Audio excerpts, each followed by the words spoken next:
I'm Allison. My name is Hannah Friedman. I was the Emergency Education Center. Oh, sorry. Can you get technical difficulties right at the get-go? We get it out of the way first. No, that's all right. We'll try that one more time. My name is Amanda Friedman. I'm with the Emergency Education Center. I'm Allison Berkeley. Thank you guys so much for joining us. This is our second year with the conference, and we're thrilled to be here. Yeah, Los Niños puts on a wonderful event that brings parents and caregivers together. And we meet lots of fascinating people every year. This year we've met all of our international friends from all over the world. So this is a great event, and we're really happy to be here today and present on something that is a huge part of not just our professional lives, but our personal lives as well. And so the title of our presentation is Why Are They Acting This Way and What Can I Do? One of the things we want you to come away with is thinking also about why are you acting the way that you're acting during the day and evenings, and what can you be doing differently as well. The whole process of working with these children in a school setting, a therapeutic setting, or at home is really having a meaningful exchange and building a relationship. So we want to make sure that we really build a relationship with you today. And to do that, we have to be honest with one another. So we're going to talk about some of the behaviors that maybe people shy away from, maybe people aren't very comfortable talking about, and that's both with the children with whom we work or who are part of your family or in your personal lives as well. Amanda and I met teaching at a private school here in Manhattan. We've taught in a ton of different settings. We've worked in ABA schools and DIR floor time schools. We've been CITs and worked in residential facilities. We both worked privately in the home and in the community. And in all of our different experiences, we kind of gained different tools that we like to put in our toolbox. And when Amanda and I first met, we became fast friends. But we also would go out for a cup of coffee and talk about our philosophy of education, of life, how we viewed educating children and connecting with the students in our classroom. And it became pretty clear pretty quickly that although we have wildly different personalities and styles with our kids, and if you meet us or you see us in action, it becomes pretty clear that we have our own idiosyncrasies. It's a little bit like the Odd Couple. You got a little Felix and Unger. Yeah, people like to say that we're a pretty good yin and yang, and we balance each other out. But I like to think of us like a Venn diagram, and where we have our differences and we have these sort of outskirts of our own personalities, but where it matters the most and where we really come together in the core principles of what we do is how we connect with people, not just our students, but our families as well. And so that's kind of what we want to talk to you about today. We're not necessarily going to give you, we're not necessarily going to give you all of the exact concrete examples of tools to use with the kids. We want to talk on a grander scale about how to understand behavior and what that means and how you can help and how you can intervene to make the child's life more productive and how to make the family dynamic more cohesive. And one of the most important things is, just like with our children, if they're not feeling empowered or successful, they're not going to come back to the same task. You're going to see a lot of avoidance. And in the work that we do, and as parents, you're not going to want to put yourselves in a situation where you never can feel successful. And when you're with the children, we always just want you to know, whether you are the parent or the teacher, the grandparent, in that moment, you and that child are both equally experts. And you must find the dance between you that helps you feel there is a communicative intent, and there is an importance and a relevance. And even if you don't get a set skill set done that you wanted to for a period of time, if you're connected, if you feel good, and if you're really engaged and trusting each other, you've already started to build something beautiful. And those emotions are going to be what fosters behavior patterns. So, absolutely. Our behavior is ultimately formed by our desire to succeed and everything that means in our lives. Like I said, we've had experience in a number of different methodologies and approaches, but when we first met, we were talking about Dr. Stanley Greenspan a lot, and we We were attending weekly trainings with him, which was as a first-year teacher, was one of the best things that I could have been a part of. Starting off a career with a career highlight is a beautiful thing. With a rock star like Dr. Greenspan. So one of the best things I think Greenspan ever said was, there is no greater feeling than that of being understood. And this applies to kids just as it does to the adults. And one of the things that we feel is very important, that you give yourself permission to disagree. We're in the process of building a panel for a month or two down the line, breaking the taboos, talking about the fact that you are going to have administrators and team members, TAs, parents are going to be on the brink of deciding what methodology is correct for their children. Children and siblings are going to fight, and you cannot shy away from the truth of that situation. How can you accept each other? How can you accept your differences? And then remember, the core is to have a common goal and a common language that makes life easier, more pleasurable, and more progressive for the child and for the team. They are smart and intuitive. Never underestimate how much they can read you and how much you might need to be looking at how you're reading them. This quote is actually hanging in a frame in our lobby, so that every single person that comes into our center and comes into our lives inevitably gets to see it and read it and really take that and make their own meaning out of it. If you find on that team, by the way, that understanding piece is not coming and you've strategized and you've tried to do things differently, it is also okay to say, I don't think things are working, I need to make a change.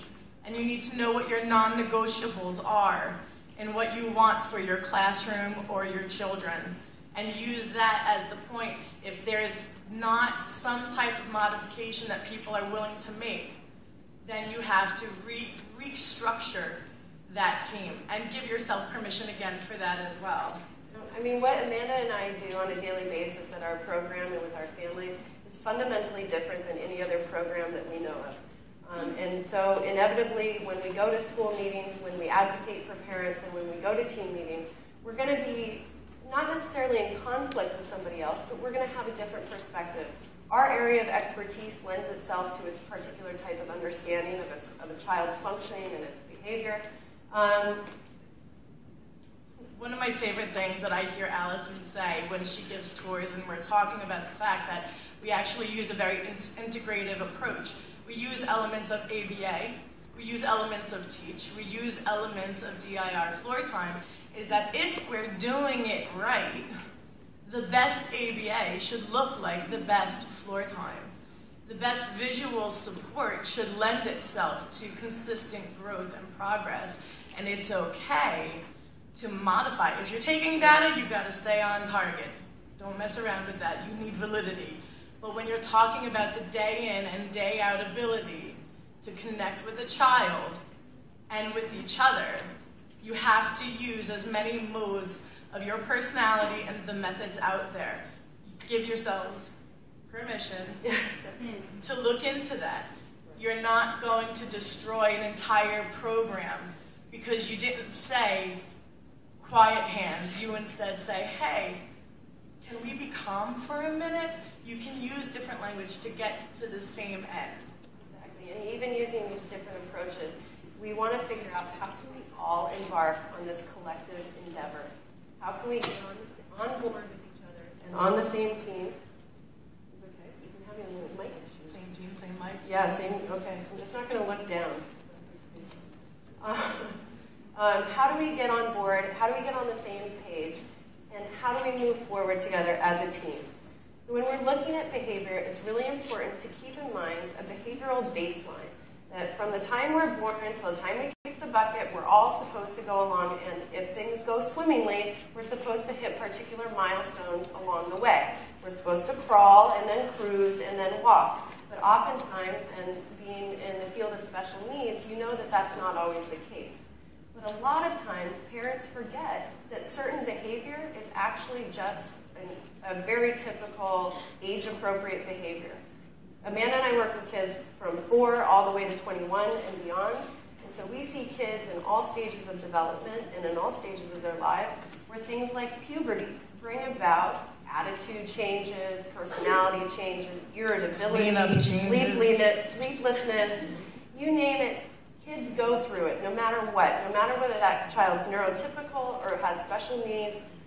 They all go through development in a certain way. So we always need to be looking at the overall baseline of behavior and how far away our expectations are when a child comes into our center. Sometimes that trajectory is going to look different, though. You think that development looks a certain way. Allison used the example of a child who crawls, cruises, and then walks.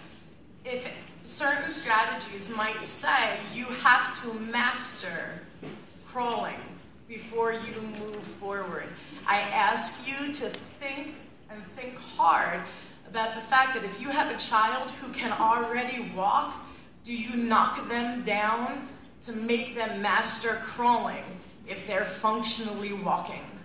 And we often see children with intense splinter skill sets, and they may not have number and color ID, but the fact that they may be able to see sight words and comprehend things in a different way, we do not want to negate the intelligence that they're exhibiting simply because we have a graph or a form that we think that they're supposed to follow. Our children have their own milestones and their own system. You can always wrap back around if there's a deficit, but we must always be prioritizing what we want to do and what's really best for the child in that moment. So we broke down behavior into different types, different concrete examples of things you might see. Whether you're talking about a neurotypical child or a child with special needs, all behavior has some kind of meaning, and behavior is incredibly complex. And so although we've broken it down here, these categories are not mutually exclusive, and they often happen in conjunction or simultaneously with one another. So for example, I have a student who, when he gets really excited, he runs around in our gym in a circle around the perimeter, and he makes a high-pitched squeal. So you're getting the physical behavior along with the verbal behavior, and he's expressing an emotion, and if he's interacting with me, he has social behavior on top of that. When you have children with processing issues, we also think it's important to know that our version of time is not necessarily their version of time. And so if they spill their milk at 8 o'clock in the morning, and at lunchtime they start to get anxious, and you may not see anything have happened in the last hour, but it's time for them to sit and pour their next juice or milk, and they start acting out, or they throw everything on the floor, in the immediate you may not have seen something, but they're processing that anxiety and that delay is still coming forward from an experience that they don't want to have again. Their anxiety and their associations can be both curious and confusing, and at times some of the most beautiful things that we wouldn't necessarily have noticed.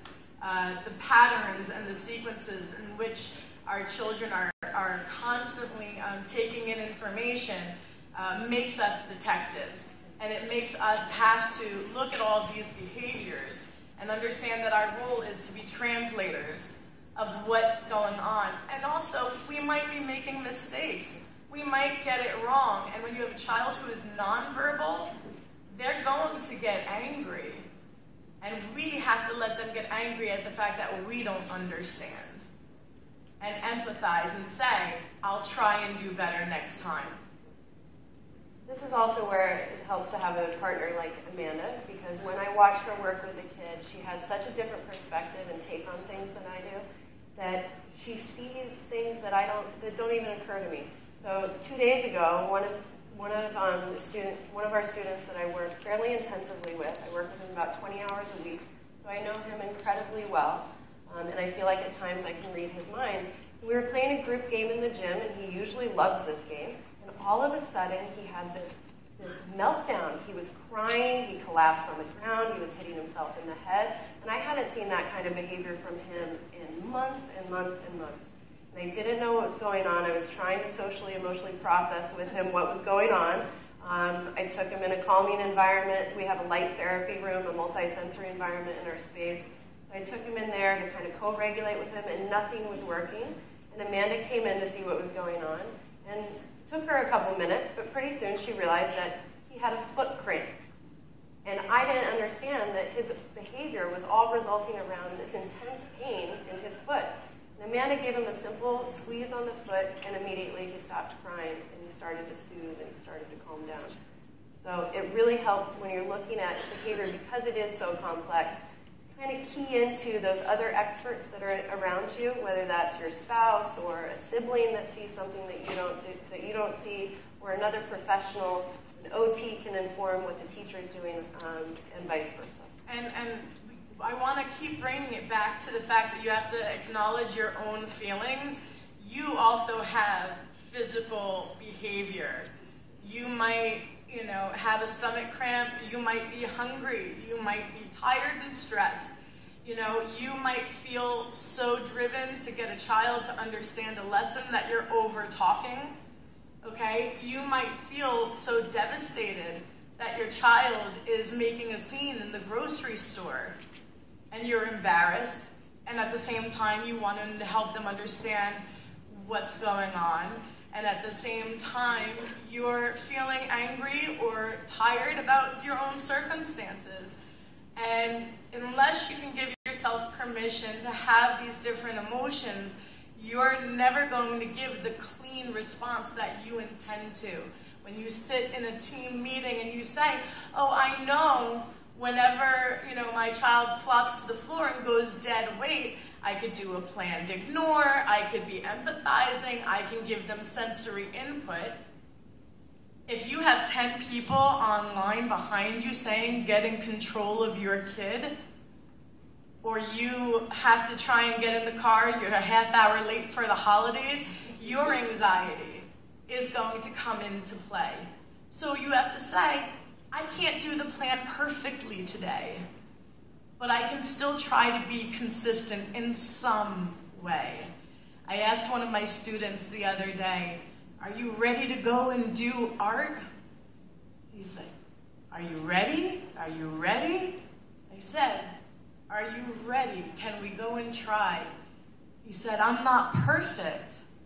I said, you don't need to be perfect. We don't need to do everything great when we get in there. And he says, I'm ready and I'm perfect. Okay? Because they had permission to just let the transition be the new goal instead of the activity that I wanted to get done in that art room. And that adapting of goals is something like Amanda does with pure artistry all the time. The first time I saw her work with a child who was in complete crisis, the world had ceased to exist, and the floor dropped out from this child. And the way Amanda came in and worked with them, just like that was such like it took 30 seconds, that moment. But it changed the whole dynamic of her interaction, and it changed the whole trajectory of that learning opportunity that student had now.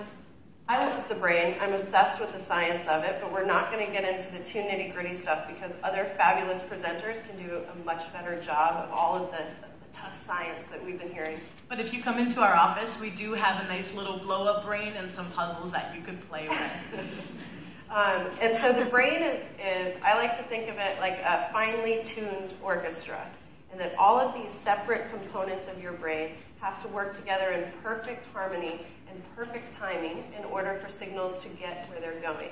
And with the brain, there's a constant onslaught of input coming in from all of your sensory channels, from all of your senses, and they're going into the different parts of the brain. And that takes a lot of cortical energy to process all these inputs. And likewise, those inputs are creating activity in the brain that then create physical outputs or neurological outputs. And so our whole goal is to help build a brain that can help process the inputs appropriately and help modulate the outputs appropriately.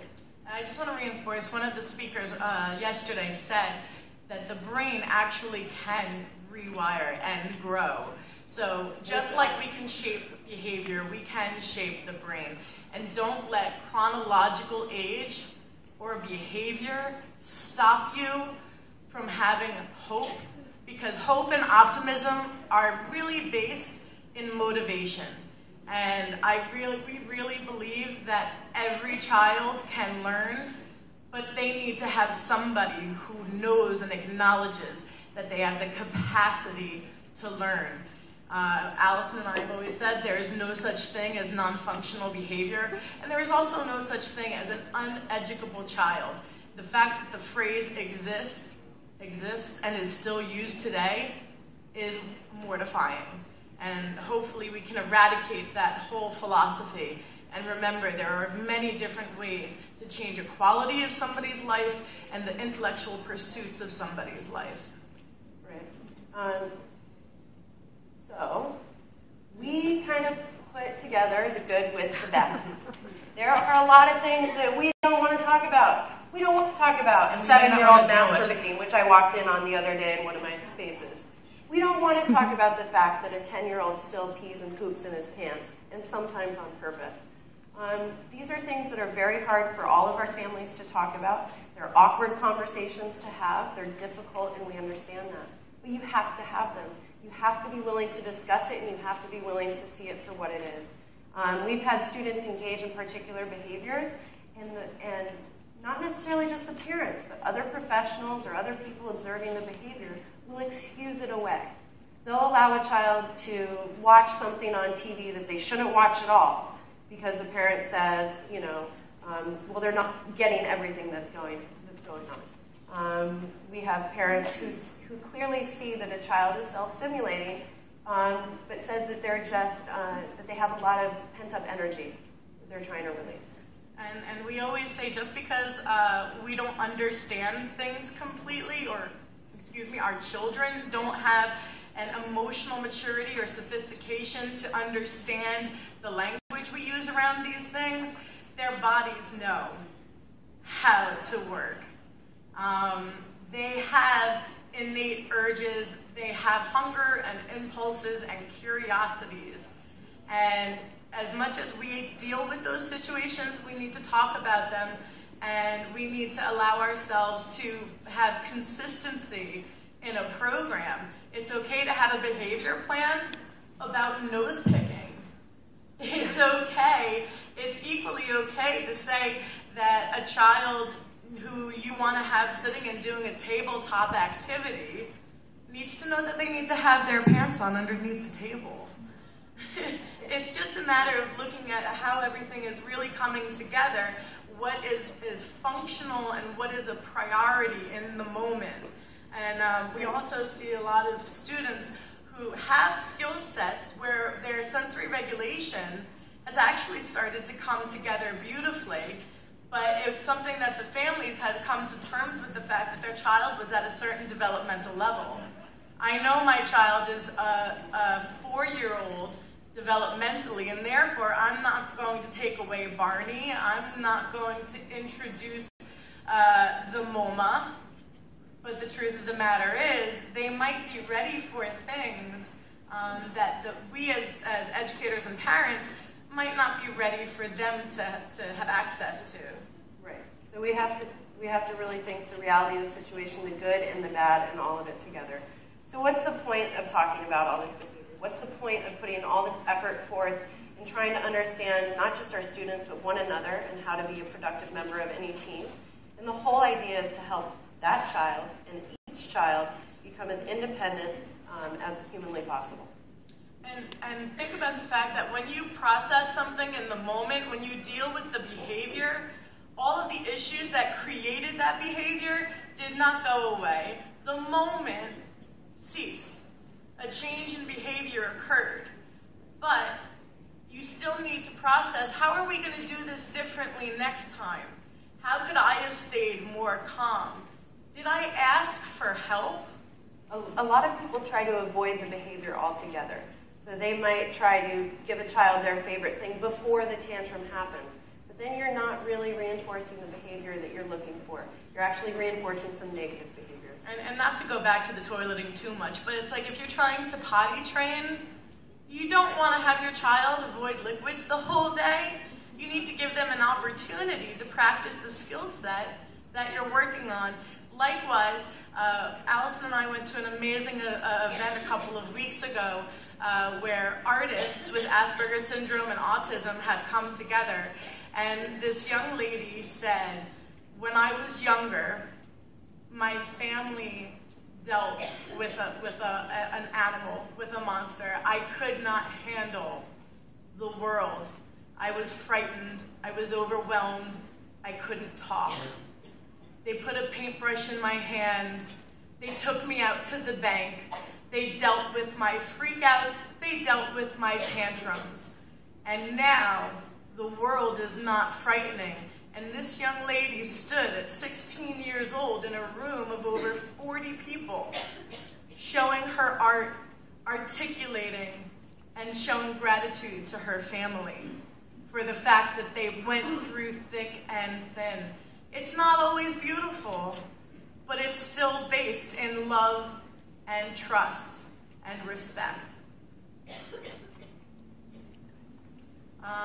One of the things that's always fascinating for me as an artist, a poet, and a teacher is the fact that we all have such different perceptions of the world, of each other, of right and wrong, of behavior, politics.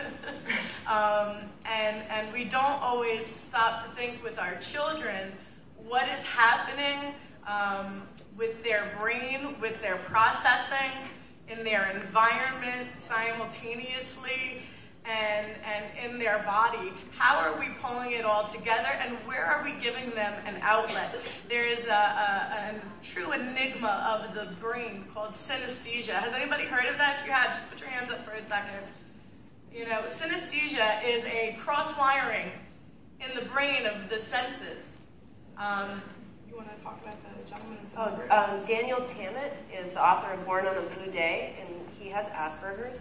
And he was able to memorize 25,000 some odd digits of pi, because when he sees or hears a number, he actually visualizes a three-dimensional texture and color to that sort of texture. So what he did to memorize 25,000 digits of pi was he mentally walked through a landscape of these colors and textures and shapes that to him make sense as numbers. I went to Google a couple of months ago to visit some friends who work there, and they have this Lego land in one of the hallways. And Must be a great place to work. Indeed. I was so amused at the fact that these people going in with all these technicalities had the ability and the freedom to go on their lunch breaks or whatever and create these amazing Lego masterpieces. Some were abstract, some very technical. And in a lot of programs, we see children having play therapy or play time where everything is following a sequence.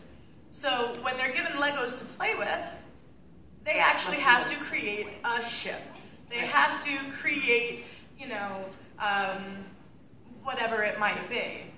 But they don't have necessarily the explorative freedom to say, hey, how are you feeling today? Show me in your Legos. Let's cross those boundaries.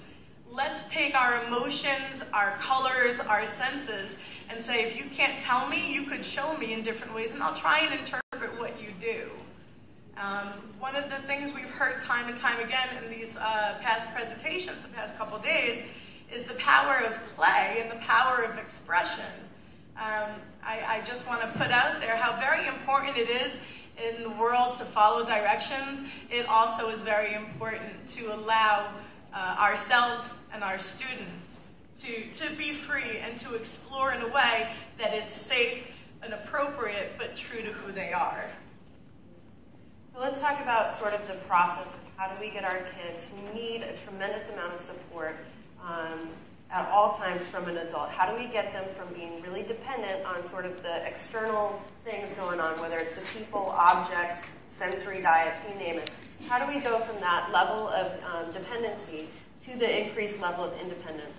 And it's always going to start with co-regulation. So with any child, you're going to begin with modeling and teaching them the tools that they need to regulate. And you're going to be showing them how you yourself can regulate and cope with any problem that comes your way. And then you're slowly going to fade back as that goes along and as they improve their ability to do it on their own. And in this way, you fluidly transition them from a more dependent state to being totally independent problem solvers who can really just kind of say, come on, life, throw anything at me, throw me a curveball, and I'm really going to take it to the limit. One of the things that we often forget to do is give an emotional vocabulary to our students, not in the sense of always asking them to identify how they're feeling, but to simply allow them to relate to the fact that sometimes we feel a certain way or we notice different things. I work with a child in the community, and I was talking to the family about the different ways in which we could use community walks as an opportunity to build vocabulary. And so they said, oh, well, over the weekend, we were walking, and they said, what do you see across the street, and what color is that car, and what's the name of that park? And I said, well, that sure is a lot of work for your kid. What did you talk about? And they were stumped. Well, what am I supposed to talk about? I want him to tell me.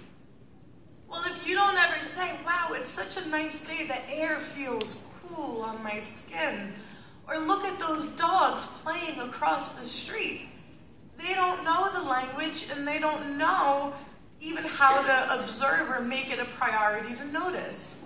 And so we need to be fluid and natural also in all of our relationships and all of our experiences as well. Okay, so I would like all of you to take a moment and self-reflect. Stop what you're doing. How many of you were just stimming? How many of you were playing with your hair? Anybody playing with their hair? One, I see one, two, okay. Any pen flickers? Pen flickers, pen poppers. Doodlers, who is doodling on their paper. Okay, how about leg shakers? Who's tapping their legs? That's Amanda right here. Oh I'm the pen flicker. I should be a size 2, the amount that I shake. They say it helps burn calories. I haven't seen the benefits yet. So we all stim. We all do it. So I'm not going to sit here and go, Amanda, quiet legs, Amanda.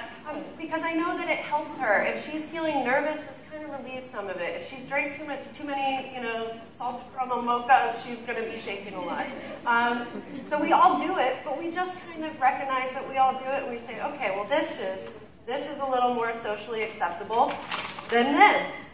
So how do you shape this to be something that doesn't inhibit an interaction, doesn't inhibit a learning opportunity, and enables a child to be, confident and feeling good about what's going on and not self-conscious? Now, we talked earlier about what do you do when you have disagreements on a team? What do you do if a child is going to an intensive ABA program during the day and then is going for play therapy, music therapy, or art therapy after school, and they're meant to explore and they're given full freedom, and at the same time, they have aversive techniques, or they have data being taken on the fact that they have quiet hands, a quiet voice, they're not humming during a session during the day.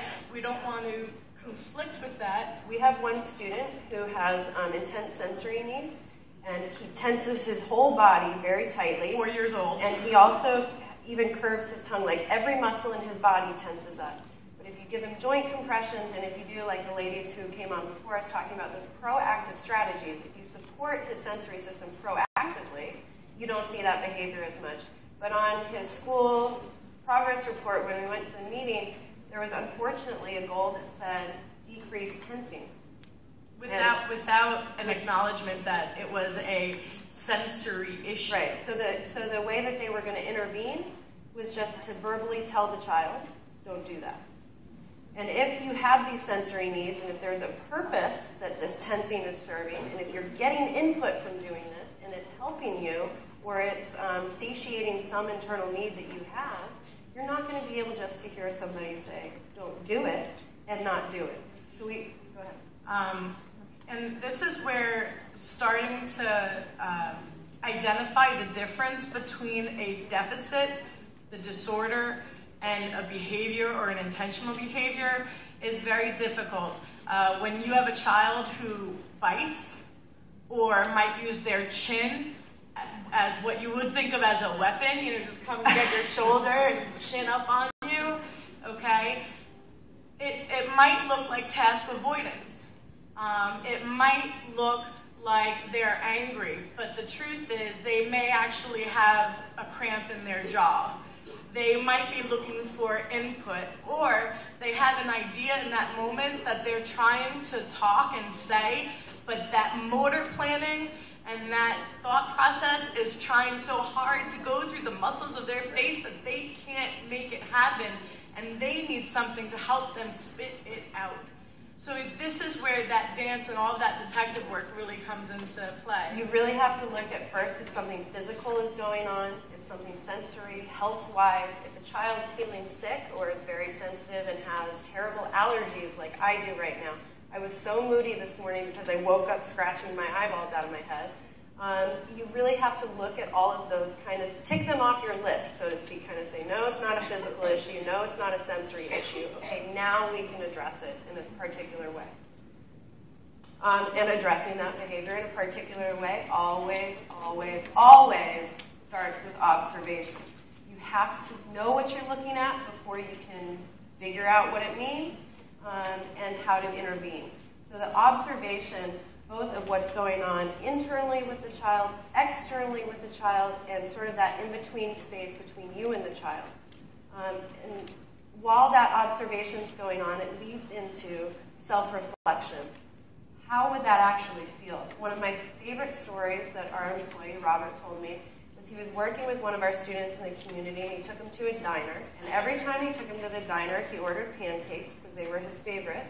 And the student would take the pancake as soon as it came and just smell it really deeply. So Robert kind of looked at him, and he took a pancake, and Robert said it smelled amazing, it felt amazing, and it was warm and awesome. This was pre-syrup, though.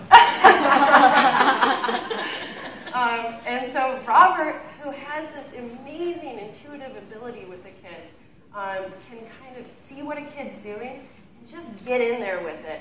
And that kind of self-reflective piece, that empathic part that he brings to the table is something Amanda and I just kind of sit back sometimes and we're like, yeah, that's why you're here. Yep. But also remember that interaction doesn't always mean action. Sometimes being with each other in the same space at the same time is a very powerful tool as well. Just acknowledging and paying attention and having faith that there's something that's going to be initiated. We have a small clip of Carly Fleischman. I don't know if you guys have heard of her. Just really quick before we go, I just want to say that this video, and I'll tell you a little story after we watch it, had a profound impact on one of my students' lives, and since watching it, he's done amazing things. So I want Carly to speak for herself and for a lot of kids who don't have a voice. So you get a 2-minute, 7-second reprieve of us talking. Oh, no. You screwed it up.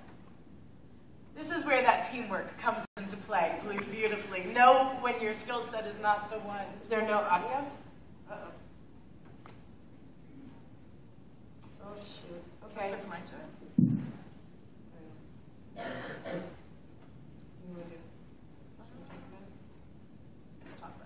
All right. Sorry about that, guys. Thought the audio was going with it. If you want, come up later. We'll give you the URL. Well, Carly's an incredible person. I don't know if any of you have seen the news pieces on her. Was she on 60 Minutes? Yes. So she was on 60 Minutes. It was a longer piece. And when Carly was much younger, she had every kind of problematic and challenging behavior you can think of. She was self-injurious. She didn't have language. She would bite. She would scream. She would tantrum for hours on end. And her mom and dad just say that they didn't know what to do. And she had a lot of, I think it was like 45 hours a week of intense one-on-one ABA, and just they weren't seeing a lot of results. And I think with one of her one-on-one therapists, they brought out a keyboard one day and they didn't really get anywhere with it. And then all of a sudden one day, Carly wrote, "Hurt, teeth, help." And they didn't even know she could spell. And so this was like whole new ball game for Carly and the entire family. And since then, Carly has started her own blog. She's really been able to express all of these beautiful things that have been going on internally for all these years with everybody else around her. And the student that I mentioned earlier that I work 20 hours a week with, he's nonverbal as well, and he's 10. And he's struggled with a number of therapies, every kind of biomedical intervention. And when I first came into his home, he would have hour-long tantrums with really no break and really no seeming cause for it. And over the past year, he's progressed to the point where he's incredibly communicative, but he still struggles to use his iPad consistently as a form of communication. And so I was struggling with him, trying to get him to use the iPad really intentionally, and I watched the Carly video. So one night I'm over at his house and I say, I'd really like to show a video to you because I watched it last night and it really made me think of you. He has a very similar profile to Carly, and he has similarly loving and devoted parents. And he watched the video, and oftentimes his visual attention is very short. So I knew he loved the video because he got really close to the screen and just watched it with such intensity. And afterwards I said, would you like to do something like this? And he literally jumped out of his chair and goes, yeah. But he was way too excited to do it that day, so he had to wait till the next session. Like, he was literally jumping off the walls. He was so excited. So the next session, I came to his house, and we went to the den where the big computer is, and he likes to stand, and I sat in the chair next to him. And I said, Carly's voice is her voice. Your voice is your voice. If I touch your hand or I tell you what letter to do, it's my voice. So I'm not going to do that. And if you don't want to spell a word and you just want to type, that's fine. But if you do spell something, that's your opportunity to share what you're thinking with everybody around you. Okay? Kind of set the baseline. He got really excited. And he just stared at the keyboard for about 30 seconds. And I didn't know what he was going to do. And he typed G. Sorry. Forgot to tell you what I asked him. I asked, how are you? G. So Allison's sitting right next to him, like jumping out of my skin, because I'm thinking, oh my God, we're onto something here, right? I keep it cool. And he said, what's next? Oh. At this point, I'm crying inside. I don't know what to do. I'm calling my mom already. Like, I'm just so excited. Keep going. Oh. I'm fainting, I'm dying. She's texting me. I'm like, Amanda, come save me. And I say, keep going. T. And I was like, oh, almost. That's so close. I don't know if that's what you wanted to type, if it was gut, but that's not a word. And I can't change it for you because I'm not the one trying to say the word. So he hit delete, and he mishit another letter, and he hit delete, and he typed D, and again, jumped out of the room and ran around. And so his first typed word is in a frame in our lobby, and I look at it every single day. And one of the things that we should really take from this also, though, is we can't go for that immediate gratification. The G wasn't enough. Keep pushing for the next letter, you know? How are we trying to bring all of this home in the sense of a team, in the sense of a purpose and an intentionality? Remember that communication with the children, communication with each other is vital. And communicate honestly with yourself. You're going to have doubts. You may not always know exactly what you want to do. Allow yourself to have support, build a team, and remember the end goal is that they don't rely on you for everything. It's that they have a level of independence. But also support each other in that. And we like to call it bringing it all home, because at Emergency, we don't just work with the kids, we really work with the family. Because if you have a child with special needs, you're inevitably going to have a team. And sometimes you can substitute different team members, and sometimes you can trade team members out of your team if you want, if there are deal breakers for you. But essentially, the team members that you can't change are the core nucleus of the family. So we don't just deal with students, we deal with the whole family. And how can we bring everything that we're doing into the home to help that child and that family's lives be better? And one of those things is allowing yourself to have awkward conversations. And think about, where are the kids right now? Everybody's going to have a different perspective based on their area of expertise. What is the family? What are you going through? of the expectations you thought your child might have, the milestones you expected, what is the loss you feel, and then talk to the experts about what actually might be there, but you can't see it because you don't have that trained eye. Right, and so even when we come from different backgrounds and different areas of expertise, the exact minute steps that we take to get to the short-term or the near-term goals might differ from each other, but that long-term goal is, I think, is something that we can all try to agree on. So here we would just like to know how many of you were listening from the beginning and are still with us when we said there is no greater feeling than that of being... Thank you. Thank you so much. I feel good about that. And obviously that goes on many, many levels. We heard a lot about behavior, and a lot of people have different ideas of how to address that. When people talk about a planned ignore, please know that that is ignoring a behavior and not ignoring a child. And what we would like to leave you with, what our philosophy is and what we go out and try to speak about to as many people as we can, is that you have to have a certain levity and a certain respect and faith in the kids. There is no ceiling. And there is no cement. We would like to thank you all so much for sticking with us today. It's really been an honor. If you have any questions, we have a booth over in the corner. And keep fighting the good fight. Thank you very much. Thank you, Los Niños.